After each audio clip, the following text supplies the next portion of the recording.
The thoughts, views, and comments expressed by the hosts, guests, and callers on Beyond the Headlines are not necessarily those of management, ownership, or production unit of the Verizon Media Group. Beyond the Headlines is a production of ILTV Studios and cannot be reproduced or represented in part or entirety without express written permission of the Verizon Media Group.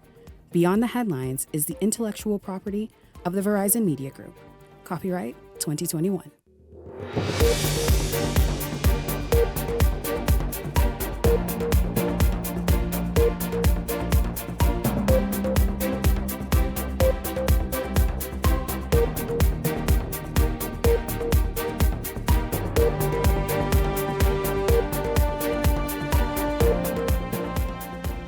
Coming up tonight, the Bahamas' reputation on the line after opposition leader Michael Pintard alleges a bag of passports was found on a Bahamas Air flight en route to Haiti. The suggestion is the government was caught in the middle of handing out citizenships. Is there any truth to this? And is the passport office culpable? Well, straight ahead, also tonight, PLP Golden Isles candidate Darren Pickstock joins me to talk about the race so far and his vision to move Golden Isles forward. And then later tonight, representatives from the Bougainvillea Resort. It's all straight ahead for you this evening. This is Beyond the Headlines. Good evening. I'm Shanique Miller. Scathing allegations by leader of the opposition, and is the government stacking the deck in its favor by issuing passports to Haitians? The shocking statement suggesting this was made last evening during the FNM's rally in Golden Isles. The announcement creating quite a stir everywhere today because immigration and the speculation of passport fraud is already an emotive topic. There is criticism from various quarters tonight. Well, joining me this evening is Chief Passport Officer Nicholas Simonet and members of his senior team who are also on standby to jump in this discussion if need be. But we will start with Mr. Simonet this evening. Good evening to you. Welcome to Beyond the Headlines. It's great to have you here. Good evening. It's good to be here. Listen, this really is no laughing and playing matter. It isn't. It really isn't. This issue has been suggested before, but to hear it straight from the leader of the opposition gives more weight to it, and people are now paying attention. Is the government up to little nefarious activities in order to perhaps stack the deck politically in its favor? What can you say about this tonight? I was made aware of the comments. I reviewed them, and I would agree with the fact that it is a story, a fictitious story. I have been made aware of no investigation of such, no incident of such. There was not a bag of passports found on a Bahamas Air aircraft en route to Haiti. Nope. As far as you can say. Nope. Actually, there's no incident. There's no investigation. There was no firing. No Bahamas Air staff were fired. It's all a story. But you cannot. But I'm not saying you're suggesting. To my knowledge, it's all a story. Yeah, but you don't see the leader of the opposition went on record at a rally stage and said this. I mean, I'm certain he would not go there with unfounded information and present it to the Bahamian people. Are you saying, Chief Passport Officer, tonight, that as far as you are aware, there is no investigation, no firing, no dismissal, no bag of passports, nothing? I'm saying that it's all a fictitious story. Let's keep moving this up, you all. This issue, of course, as I said, is nothing new. Let's look at the integrity of the passport. Certainly, of course, it is one of the more prominent documents for identification for Bahamians that a Bahamian can hold in their possession. Yes. How sacred is this, and how sacred do you take this duty? Because we have heard before, this is not new. Yeah. It's new for this leader of the opposition to say it. Yeah. But we have heard suggestions of fraudulent passports and documentation in recent months. Yeah. So how seriously do you take this duty that you have? So I could speak as the Chief Passport Officer that any suspicion or accusations of fraud is levied towards the police. We turn them all over. I take the approach that it's not my job to prosecute. It's not my job to investigate, but it's our job to detect and determine fraud. We have become extremely vigilant. We have increased our communication and our dialogue with all government agencies Immigration, Registrar General, Education, Social Services, OAG, and we meet on a regular basis. And we turn over all findings of fraud to the police. And the idea is to make sure that everybody is held accountable for their actions. How many would you say roughly have you done of these cases that have been before the court, under questioning right now, since you've taken the post as acting chief passport officer? I don't have the number of how many have been concluded by the courts as yet. That matter when they turn over to the police, we only made aware of it after the fact. But I know in recent time that there have been a number of instances of them. Let's talk about verification and security measures. Yeah. Are passports printed in Haiti? Are they printed here and sent to Haiti? How does that all work? Well, we don't send anything to Haiti. The passport office, we don't have passport services in Haiti. We print all passports in the Bahamas. Haitians don't come from Haiti with passports, with Bahamian passports? If they leave with them, but if they leave with them, they're not Haitians, they're Bahamians. The passport office issue passports to Bahamians. And we have... Here in the Bahamas? Here in the Bahamas, we issue passports in other missions, but not in Haiti. Haiti's There not is one of no those. passport services in Haiti. So suggestions months ago, and you and I talked about this months ago when it was the same kind of thing was suggested. Suggestions months ago that Haitians are coming from Haiti with Bahamian passports in tow, as if to say they're somehow gaining them in Haiti. Though you can say tonight those are false. There is no legitimate Bahamian passport that is coming from Haiti without stepping foot in our office.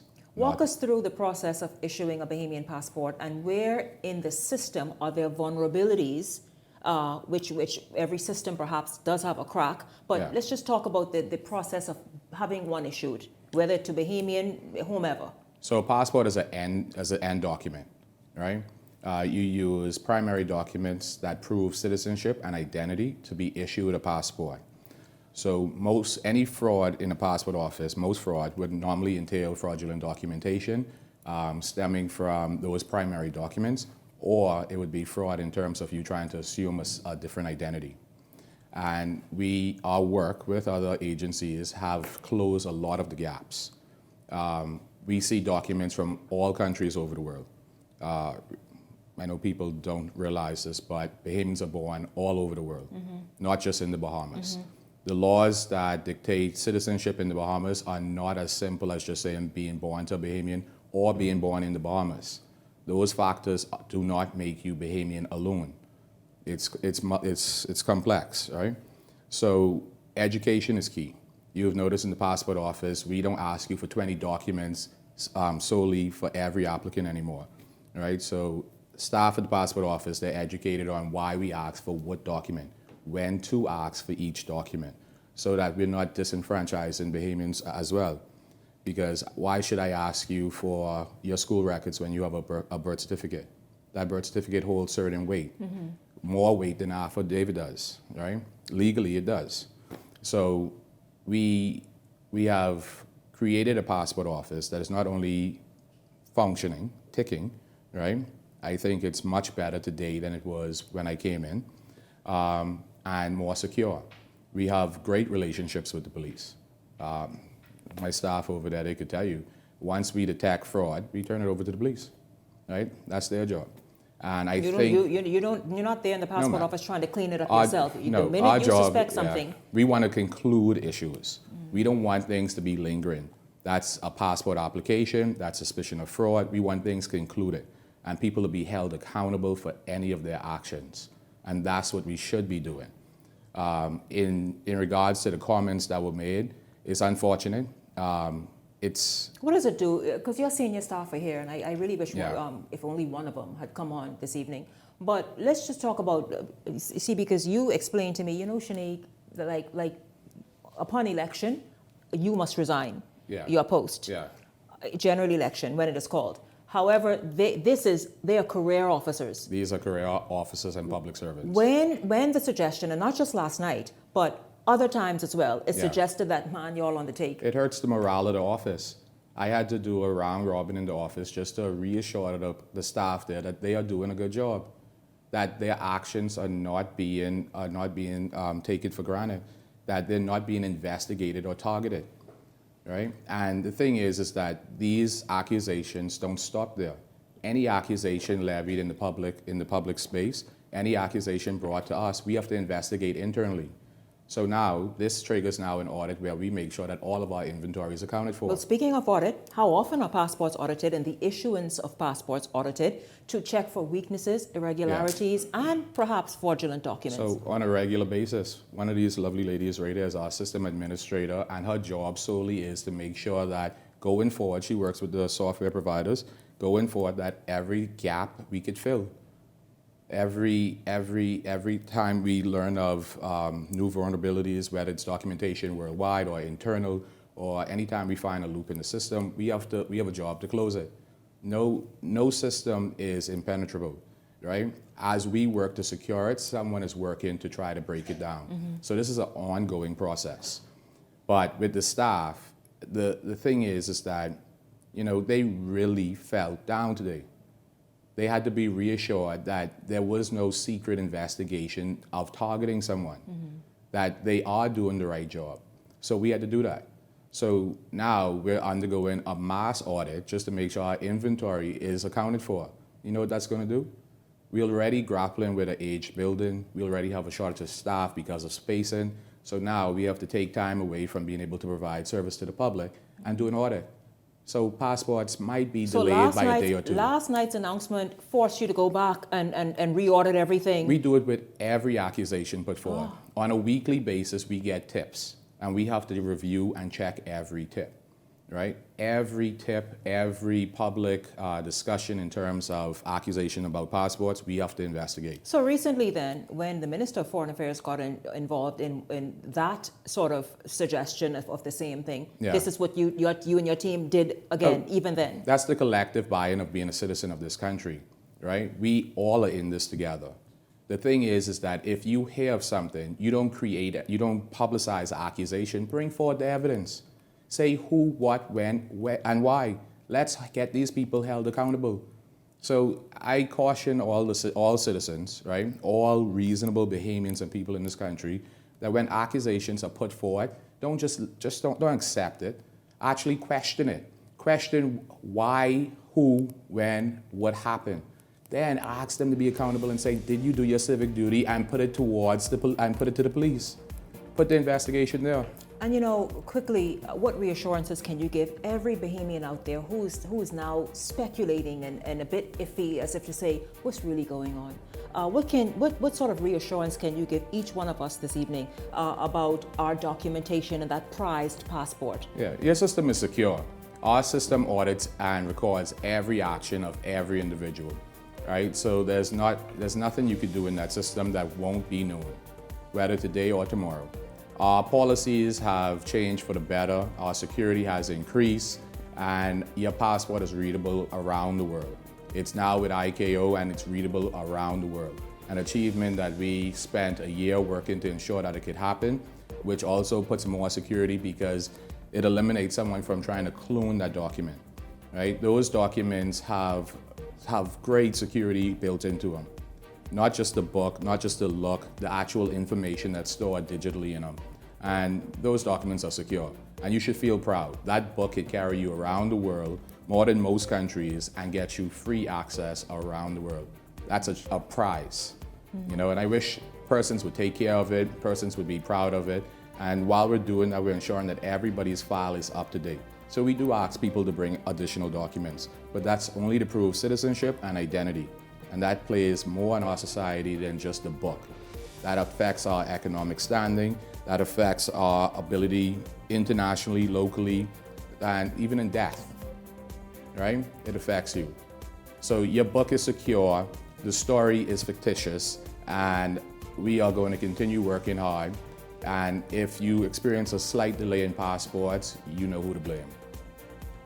Thank you very much, Chief Passport Officer Nicholas Simonet. Thank you so much, and your officers who were here this evening. Thank you all very much as well. I did not need to call on you all, but it's just very important questions and answers we need to know to those questions. And so thank you all for coming this evening. You're welcome. Beyond the Headlines is just getting started. Don't go anywhere. We're back right after the break.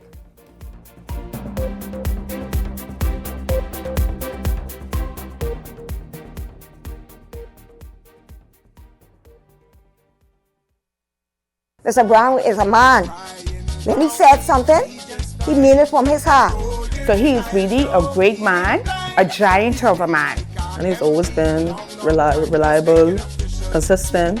He provided jobs for young people and not too young people. He never left the office. The office been open from in the morning till the night. He had summer camps, he did back to school. BJC for the kids. Easter egg hunt, Mother's Day, prayer breakfast.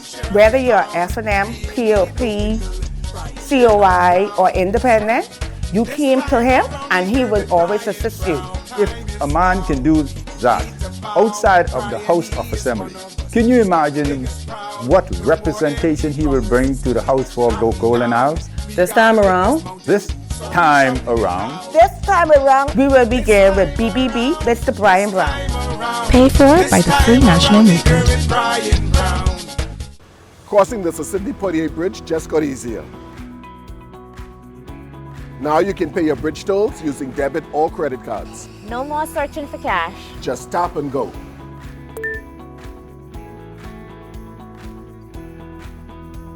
Quick, secure, and easy.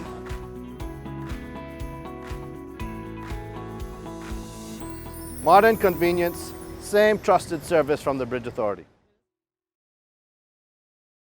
Things may be tough, but Wendy's got you covered. Grab a Dave single or chicken sandwich with a junior fries and 16-ounce beverage for just $6.95. Why choose less from the other guys when you can get more? At Wendy's, we're providing bigger bites and better deals. So purchase your Tings Tough Value Meal today. Now available at all locations excluding the airport and food truck. When it comes to working at height, there is no room for error. You need certified professionals, reliable systems, proven results. That's where NWC Bahamas comes in. We're the largest fall protection service provider in the Bahamas, trusted by contractors, building managers, and developers from Grand Bahama to Inagua. From high-rise window cleaning and facade maintenance to fall protection system design, training, and certification. Our team of highly trained and internationally certified technicians delivers expert service to the highest international standards. We work faster, safer, and more efficiently with minimal disruption to your operations. Call the team that's certified, insured, and built for heights. Visit NASAWindowCleanersLimited.com or call us now at 431-4859. NWC Bahamas. We don't just rise to the challenge, we protect it. Beyond the Headlines is now introducing powerful TV advertising opportunities made just for you. Choose our television ad package, 20 30-second ads for $2,000 or 20 60-second ads for $2,500 plus VAT. Prefer flexibility? Go a la carte. Just $150 for a 30-second ad or $200 for a 60-second ad. Step into the spotlight with our interview package. One 15-minute interview for $500 or 4 for $15 per month. Or bring Beyond the Headlines directly to you with our live on location package, only $2,600 plus VAT. For more information, contact our sales agent at 242-466-6173. This segment is brought to you by EV Motors Fleet Sales Division. For 2026 commercial vehicles, call 821-2403 today.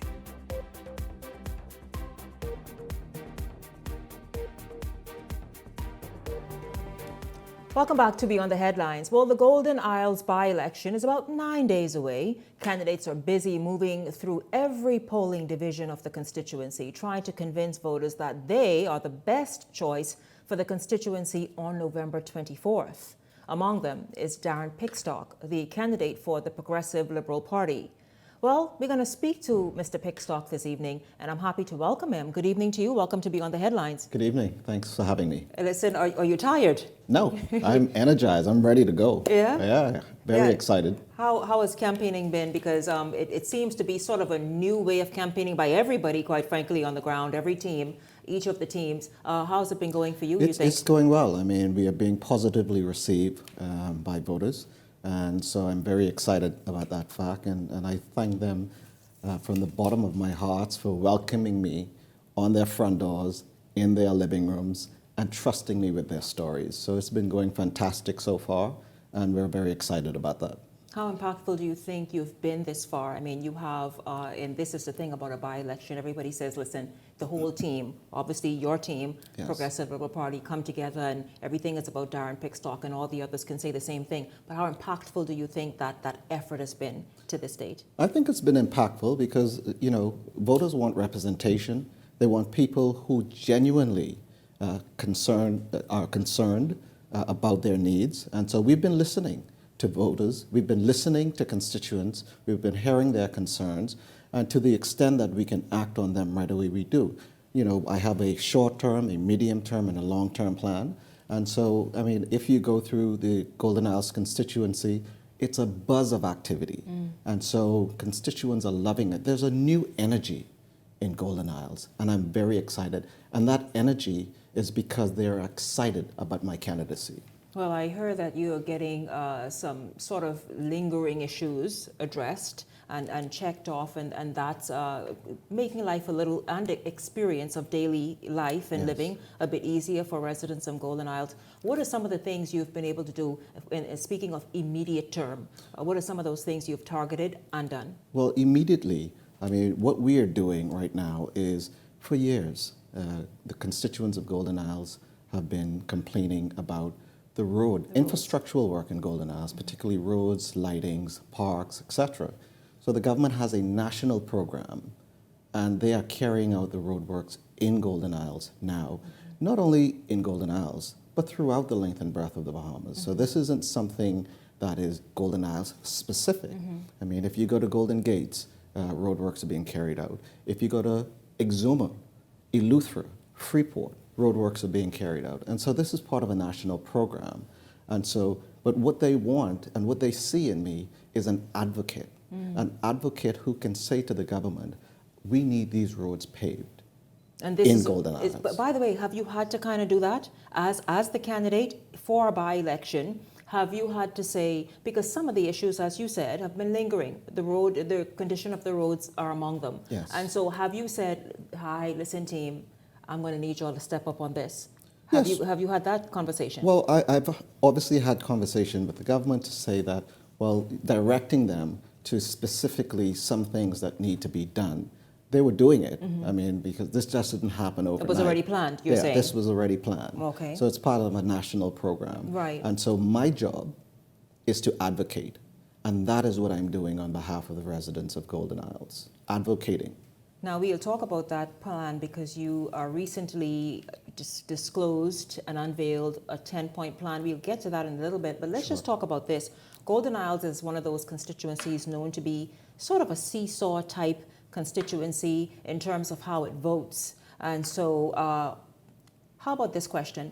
Why do you believe you are the candidate with the right message, the right vision, perhaps even sort of that right energy right now that would make them vote for you and stay with the PLP? Shanika, I'll say this. Results and hard work. That is what it's about. It's about representation. And I've done this all my life. From I was a packing boy, working hard and getting results, to a bus boy, to at 19 years old, working through the night just to pay for my school in the day. Bus boy at a hotel? No, bus boy at Atlantis, Okay. and a packing boy at Kenneth's Food Store. Oh. Right?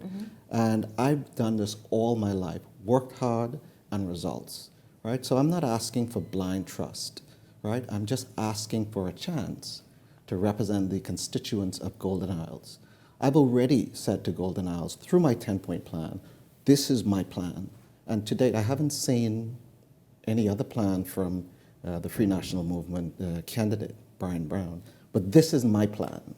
Well, this now, is my now 10-point Brian Brown, plan. you have to come pay for your own segments here on this show because he is not disclosed, and I'm saying I don't recall, but I'll just take your word tonight. Brian Brown, this spot is available to you. Sinead, this is my 10-point should you want plan. it. That's my plan. So you're saying your closest opponent that you feel has not issued any such plan, whether verbally or in documentation? That's correct. Quite interesting. Listen. If he did, I haven't seen it. Right, yes. Yeah. Let's talk about what do you think is, before we even get to that 10-point plan, what is, and I want to get to your life story, because people can be, you see, you and Brian are among the wealthiest of the candidates in Golden Isles. So people may say, oh, a stuffy shirt attorney, can't relate. But you just described a moment ago that no. You worked hard to get to where you are. What can, and Golden Isles is one of those middle class and various points of income type constituency. However, though, what can the average person, male, female, learn from you and your story and how you have pulled yourself up to get where you are as you sort of represent yourself and your case to say, listen, I'm the guy to go with? Yes. My story is similar to many Bahamian stories in the Bahamas, where they had to work hard to just make ends meet.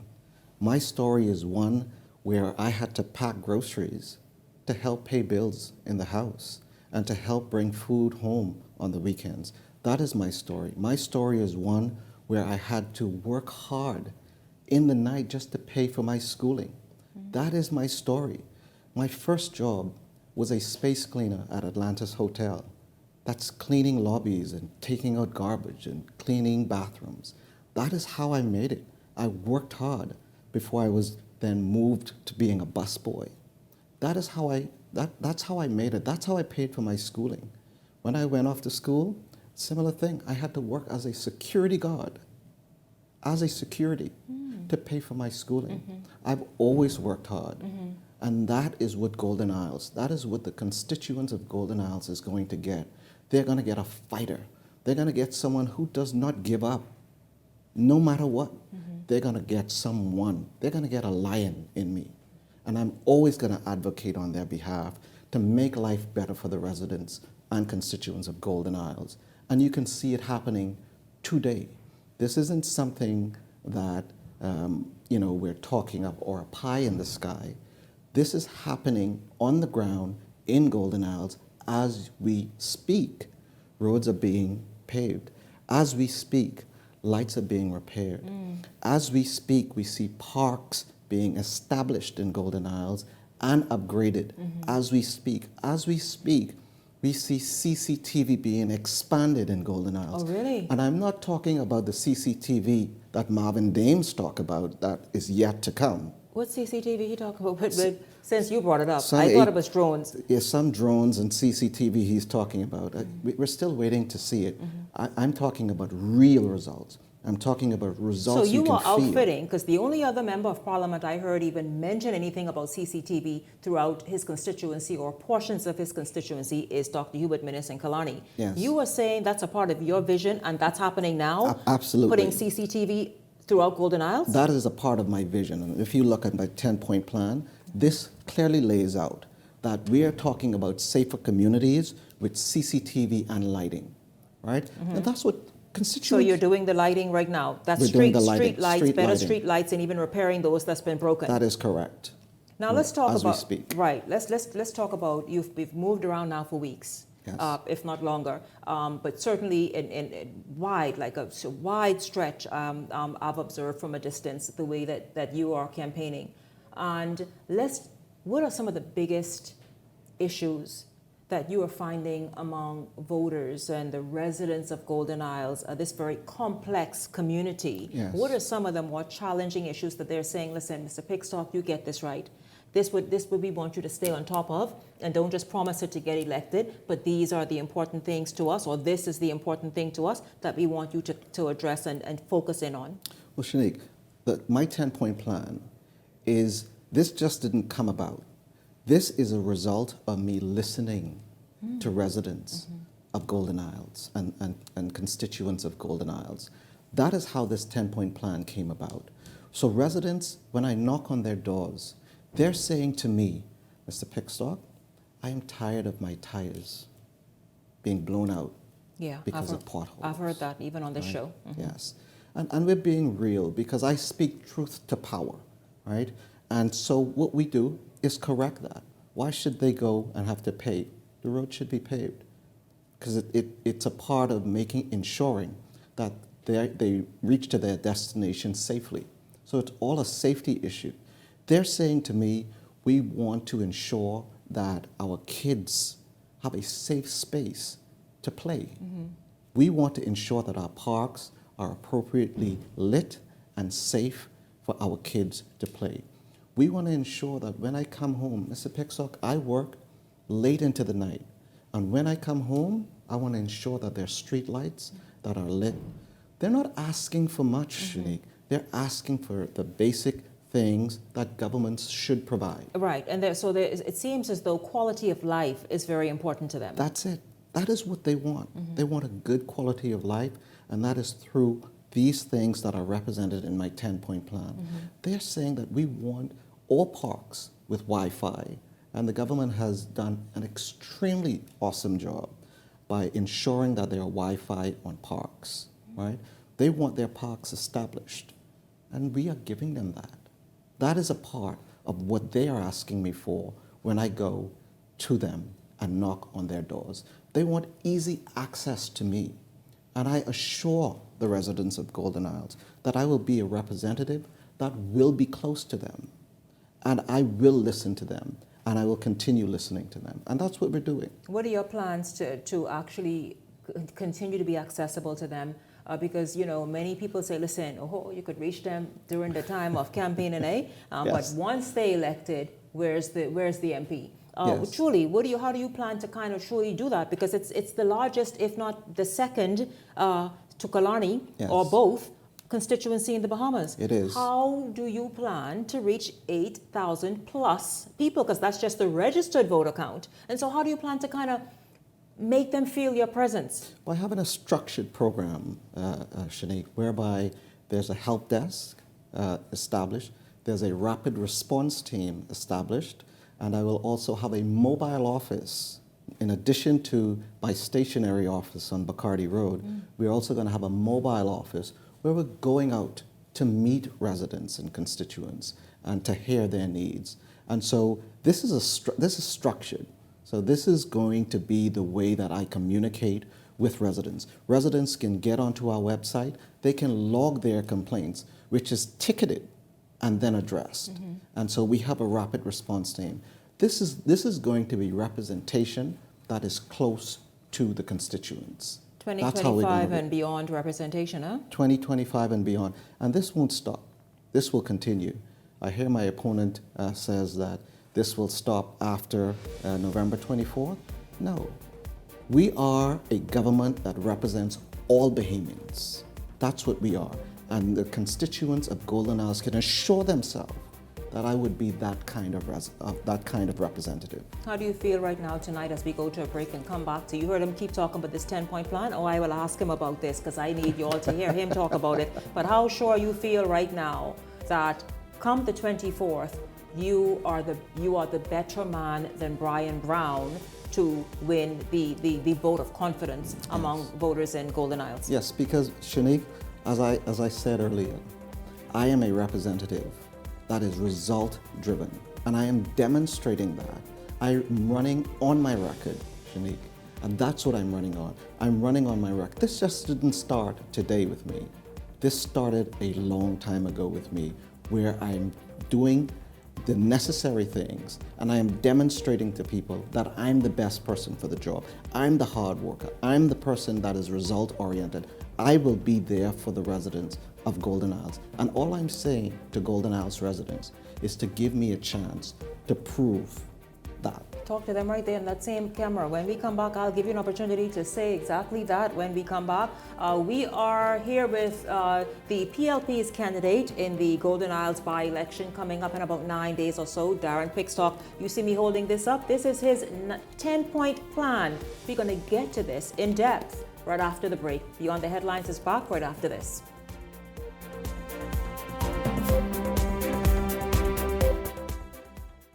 My late husband, Tyrone Albury, had a passion for brewing beer at home. We found one of his recipes and we started on the stovetop with 1 gallon of beer.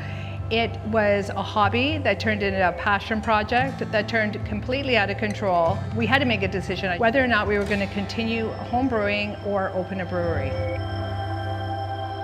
So craft beer is basically brewing a very small batch of beer. Every individual batch of beer is going to be slightly different. We're always trying to figure out what the next best beer is going to be. Just the sheer amount of love and effort that goes into every brew. It's a science, really, to selecting the right grains and the hops, and then expanding on some of the normals. Really, in the last couple of years, we've had a lot more of the locals that have found our location. They realize that there is a fuller flavor beer out there, and we take pride in that. When we first started the concept of the brewery and we were looking for funding, it was the SBDC that we leaned on to help me push through at times when I wanted to give up, to tell me when I was making mistakes, and for that, I am grateful. So I would encourage all entrepreneurs, if you're looking for funding, mentorship, and encouragement to launch your new business idea, I would encourage you to contact the SBDC. Are you ready to take the next step in growing your business? Check your eligibility for our guaranteed loan program at sbdcbahamas.com/GLP or call 461-7232 to learn more about how the SBDC can support your business. Running out of space? We've got room for that. Welcome to Skyline Storage, your trusted self-storage solution. Skyline Storage offers units from 5x10 to 10x30, climate-controlled or standard dry. Perfect for home or business. Located in Westfield Commerce Park, Western New Providence. Your belongings stay safe with gated access and 24/7 surveillance starting at $175 a month. Reserve, pay, and move in online. No phone calls, no paperwork. Visit SkylineStorage.com. Skyline Storage. Storage made simple. Are you ready, Bahamas? Get up, get moving, and join us at IL Fit Fest. Saturday, November 15th at the University of the Bahamas Playing Field. From 7 a.m. to 1 p.m., we're talking a variety of fitness vendors, free health screenings, and $10,000 in giveaways. And for the kids, we have a Kids Zone. And entry is absolutely free. Don't miss the IL Fit Fest.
Beyond the Headlines is now introducing powerful TV advertising opportunities made just for you.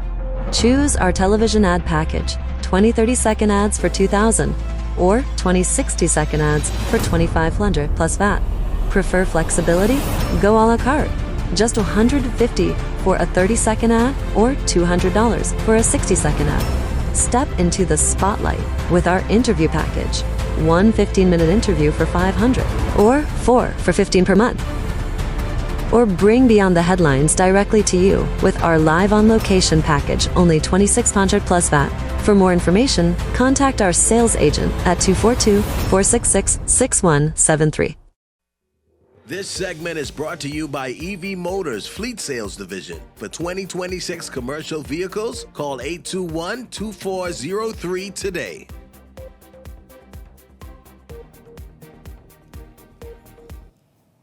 Welcome back to Beyond the Headlines. It's great to have you tuned in this Friday evening. I'm here with the PLP's candidate in the upcoming Golden Isles by-election, Darren Pickstock. And he spent the last segment with me. He's back again for this segment. And I want to ask you something, Mr. Pickstock. In the last segment you talked and you made a strong, convincing little argument and said, listen, because you bring new energy, a new vision, a tunnel vision as well, that will benefit the people of Golden Isles, you're the best choice. But how do you answer to this? Brian Brown the Free National Movement's candidate, has a record of being around in that constituency. I think he says, or some people have said, I mean, minimum 10 years. Some have even said 15, 20 years. He's worked with any number of candidates and members of parliament to be elected, and then he's stuck around, and that he says he has a footprint. He's done stuff. I mean, how do you respond to that when he says, listen, Darren don't live here. Darren just showed up. I'm your guy. How do you respond to that? Well, Sinead, first of all, you have to respect anyone who has been in a community and representing the people. However, I've walked the streets of Golden Isles from street to street. And when you go through those streets and you knock on doors, a large segment of the population of Golden Isles do not know Brian Brown. What do you mean they don't know him? They do not know Brian Brown. And other segments of the population say quite frankly that he only takes care of a certain segment of the population. Sinead, when you talk about leadership, leadership is about taking care of every constituent, not just certain constituents of Golden Isles, but you have to take care of all constituents. And that is what leadership is about. And that is the kind of leadership that I will provide. I will be a leader to take care of all the constituents of Golden Isles, not just some. Now his argument might be, let's be fair, his argument might be, listen, I was not the elected member of parliament. I just did what I could do at the time. And that is why perhaps only a segment of Golden Isles is familiar with him. But that's not leadership. Leadership isn't taking care of some of the constituency. Leadership is about taking care of everyone. That's the kind of leader I will be. You are trying to run for public office. So this is what is expected of you. You cannot take care of a certain segment of a population and call it leadership. It is not. And if you go through the constituency, the constituents will tell you that. We don't know who Brian Brown is. So I want to kill that myth that Brian Brown is somehow, yes, he's been living there, but you could be living there for 100 years and not given results, not produce results. And that is what I'm hearing. Right. But we are here to produce results. This is what residents are saying to you as you move about. That is what residents are saying to me as I move about. They can't point to anything transformational that Brian Brown has done. Right? So it's a fallacy, it's a fantasy, it's a myth. It doesn't exist. Wow. Tell you, you know what, let's move through this 10-point plan. There are some things and some points on the 10-point plan that are quite interesting, and should you be successful, the people will be holding you to this. Let's start first, and you've mentioned several already. For example, you've talked about the CCTV plan, the upgrading of parks and making Wi-Fi available, and we talk about that safety and quality of life. We talk about that. But let's just talk about the things that now truly transform and empower. Yes. You are talking about a youth mentorship and leadership network. Yes. How will that sort of play out? And tell us more about that and how you plan to unroll that, or roll that out rather, in Golden Isles. Well, Sinead, when I grew up as a part of Boys Brigade.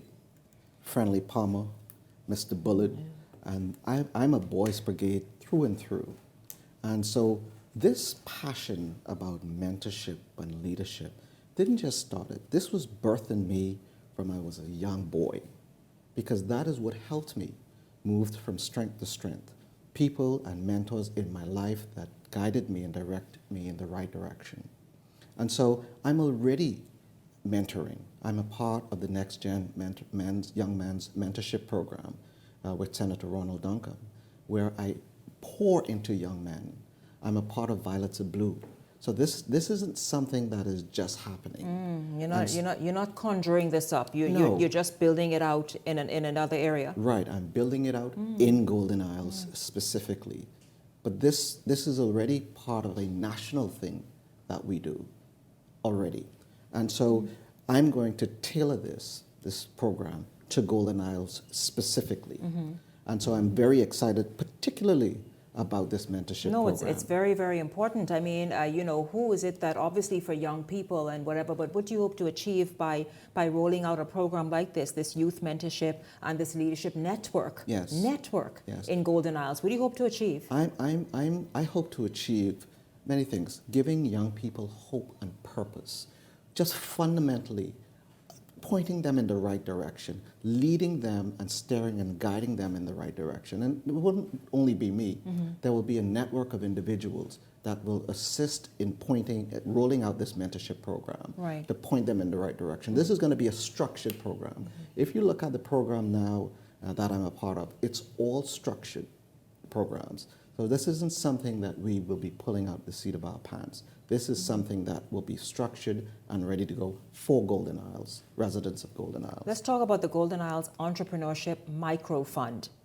Sounds amazing. Sounds like people will be getting help with sort of forming and shaping their business ideas. Yes. Okay, let's talk about that. So this is what we do. So as you know, Shanique, I'm the executive chairman of BAIC.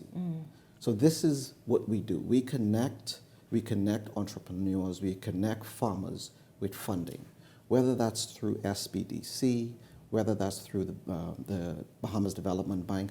But this microfund will be specifically targeted for the residents of Golden Isles. There are many young people and people who want to start businesses in Golden Isles. As we knock on doors and we go door to door, we hear them. They say, Mr. Pickstock. This is an interest then. This isn't something you're just trying to push on people. People are asking for it. Yes, people are asking for this. We just want an opportunity. We have ideas. We have our business ideas, but we don't know how to start. And when you ask, do you have a business plan? Well, we need to develop one. So this is a part of what this is going to be, helping people, entrepreneurs in Golden Isles, develop their business plan, roll it out, and then try to connect them with funding through this microfund, even through other means of funding. This isn't only about a microfund for Golden Isles, but there are many existing funding opportunities that exist now, whether it's, again, SBDC, whether it's with Bahamas Development Bank, that they can take advantage of. And we would want them to take cross-section, take advantage of every opportunity. And so we're very excited, particularly about this, because we're talking about almost 8,000 people in Golden Isles. And the majority of those people are young people who want an opportunity, who want the ability to create their own nest egg, who want the ability to create their own businesses. And we are going to help them do that through developing and through this microfund. Now, let's look at this. This is important to me. I imagine it is to you as well, because you would want, if you were to be successful on the 24th of this month, you would certainly want every resident, regardless of age, to be healthy, to be mobile, to be fit, all the rest of it. So let's talk about this one here. Also on the plan, on this 10-point plan, health and wellness for every household. How you plan on doing that? Because Bahamians, they got their habits, and they don't necessarily want you intruding on them. But this is super important. How do you plan on introducing and maintaining a health and wellness plan and structure that every household, every family, every individual in Golden Isles, or as many as possible, buy into it? Yes. Well, so that people understand. I mean, I'm a fitness. I run at least 3 days out of the week, and I do CrossFit. So this is very near and dear to my heart. And so what we've already structured a health and wellness program. And if you look at this 10-point plan, you've done this already. Yes. This isn't only about exercising, but if you look at this is talking about a mobile clinic. So this is talking about people that have existing ailments that our mobile clinic and our nurses that we have spoken to already can now go door to door to people who have certain ailments. So this is already developed. We're talking about a program. We're talking about even mobile exercises where we're meeting people on parks. Right? We've already structured this program, and so we're excited to roll this out, and I'm going to be a part of it. Right? How often? At least about 3 days a week. You're going to be in. Listen, did you hear that question? Listen. How often do you plan on being in Golden Isles? Should you be successful to lead the way in exercising with the people? 3 days a week. So you know what 3 days a week, every week of the month is? 3 days a week, I'll be in Golden Isles. Y'all tell me, if this man, Exercising. if y'all elect this gentleman let me know if he shows up 3 Yes. days a week to exercise. But I'm a proponent, listen, health and wellness is what it is. Our nation needs it. Yes. This is commendable right here, this program. And this isn't only about, this is about health and wellness. Yes, yes. It's not only about exercising, it's about healthy eating, Absolutely, healthy living. absolutely. We're talking And that is about- why when you, before the break, pardon me, but when before the break and you talked about, listen, quality of life, all of Yes. that is a part of health and wellness. Absolutely. Shanique, I'm a mental health advocate, right? I fight for social causes. So I want, for me, it's about the whole individual, right? And that's why parks and spaces are so important. That's why it's so important to take care of your mental health. That is what we're trying to promote here. That is exactly what we're going to do.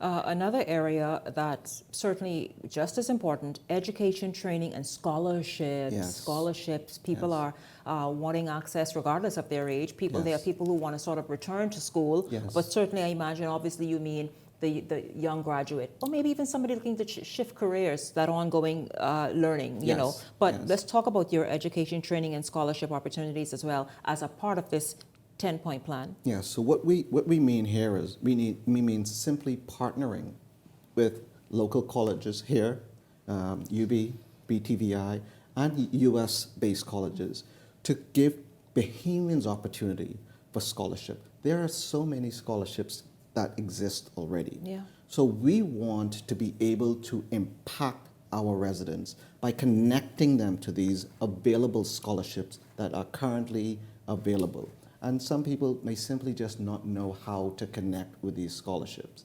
That's what I found when I was applying for scholarship. I simply didn't know, right? And so I'm going to use that experience, my experience, to connect the residents of Golden Isles with the scholarships that are necessary and to show them how you can get these scholarships. And so that is what we have a team already that will connect scholarships, students in Golden Isles with these scholarships. That's what people do. This is a career. It is. I've hosted many people on the show who do just that for a living. Yes. And so they've hosted college fairs, and which of course includes universities, but college fairs where scholarships are readily available any given weekend here in the Bahamas with U.S. and Canadian universities. Absolutely. And so certainly, of course, that is not a new idea, but to hear that you're going to tailor that to Golden Isles and that huge constituency to help, again, just empower whomever it is that wants the opportunity, then that's good to hear. And I mean, in addition, just this morning, Upskill Bahamas was launched. And so that is an exciting online program, free for 800 Bahamians who want to apply and register. And so I would encourage any Bahamian right now to go to Upskill Bahamas, which was launched today. Oh, that's good. Right? Covering over 40 topics from entrepreneurship to AI and technology. It is recognized, it is a worldwide program recognized by Harvard. So they're going to be partner universities with Harvard, Oxford School, and so it is Columbia. And so this is a program where at the end of the program, you're going to get a certificate from Harvard, from Columbia, from Oxford. Whichever institution is running that program, you will get a certificate from them. Bahamians, jump in. Free of charge. Jump in and jump on. That is incredible. This is what Darren Pickstock, this is what governance is about. Yes. Empowering the people, not leaving them where you met them and you're the one who is just soaring, but obviously bringing them along. Yes. For those who desire the opportunity, bringing them along. This is quite amazing. Darren Pickstock, you have roughly 9 days. You and all the other candidates will be out there canvassing, obviously, with your teams. As we wrap up this segment, look right in that camera and speak to the people of Golden Isles about where you are tonight and why they should lean on your side. Golden Isles, what you get in me is a representative that will show up, that will give you results, and that will be present in Golden Isles. All I'm asking you for is one chance to prove myself and to prove that progress can be steady in Golden Isles. I ask you to give me that chance. Darren Pickstock, thank you very much. The Progressive Liberal Party's candidate in the upcoming by-election, November 24th. Darren Pickstock, thank you for joining me this evening. Thank you for having me. Certainly, of course, what we do here is watch it all play out and talk about it. Yes. So certainly we will continue to do just that. Yes. And obviously see what the outcome is on the 24th of November. Thanks again. My pleasure. And of course, at the top of tonight's show, if you all missed it, please go back and watch. I had Chief Passport Officer Nicholas Simonet join me. He had a senior team on standby in the event they needed to join in, but he addressed the matter of that bag of passports allegedly being found on a Bahamas Air aircraft en route to Haiti. Please go watch that and listen to him here in his words what exactly took place. And I'll tell you this, perhaps on Monday, Nad, you can come and join this right here, sit right here beside me and tell me what you all know about it. Now, of course, everything has been denied by Office of the Prime Minister, that there is no such thing, nothing happened, no one was dismissed. But again, we want to sort of scratch the surface for ourselves and see if there's any truth to any of this at all. So continue to watch Beyond the Headlines, continue to tune in. Of course, you know, our new series, Temperature Check, we might be checking this gentleman right here. That's right. No feeling spared, Temperature Check. That's what we're doing every Wednesday in the lead up to the general election. This is Beyond the Headlines. For my entire production team, I'm Shanique Miller. Make it a blessed weekend, everyone.